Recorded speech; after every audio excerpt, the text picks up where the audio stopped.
y'all, Crystal and MrsHappyHomemaker.com here, and today I'm going to show you how to make chicken cobbler. Now, chicken cobbler is currently going viral on the internet, but I have been making my version for at least 20 years now. Let me show you how to throw it together. So you'll want a 3-quart dish or a 9x13 casserole dish, and I have a stick of butter. You can also use margarine, and I'm going to pour a stick of butter into the bottom here.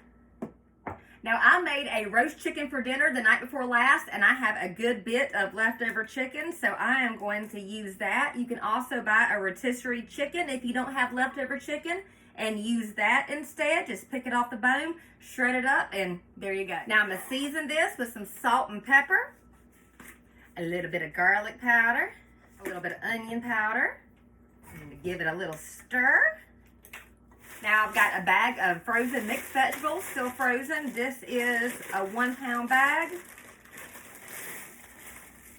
And you can add the whole bag if you like lots of vegetables in there, half the bag. I usually add the whole bag if I'm doing an entire rotisserie chicken.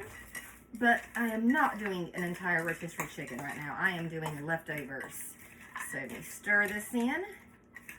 Now I'm going to set this aside for a moment. In my bowl here, I have a 2-cup measuring cup filled with Bisquick, just plain old Bisquick.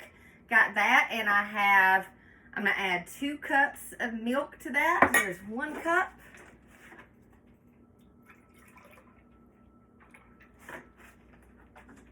And here's the other cup.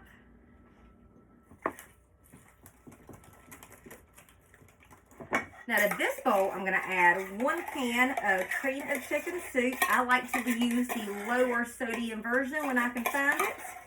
And now I am going to mix in 2 cups of chicken broth. And I also prefer to use the lower sodium version of this.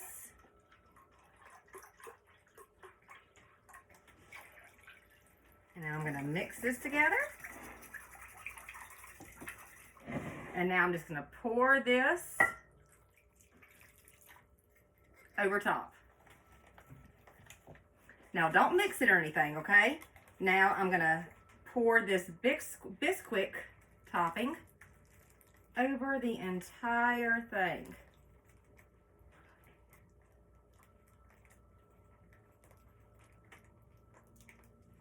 Just like that.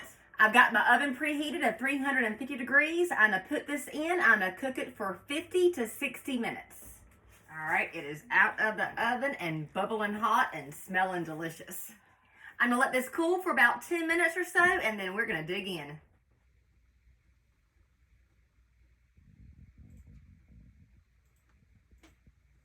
All right, it has cooled for about 10 minutes. I am going to get me a bowl of some of this. Look at that. Yum!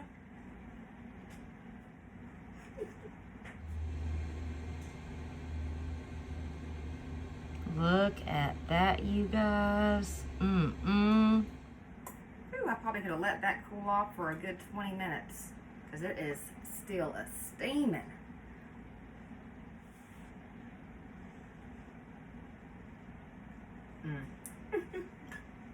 This is so good, you guys.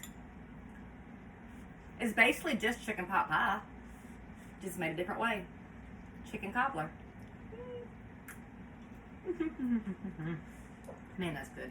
All right, I'm gonna go eat dinner. You can get the printable recipe, as always, on my website, MrsHappyHomemaker.com. Y'all, we have torn this up. Look at that. Look at that. Over half of it gone. And that's going to be lunch tomorrow.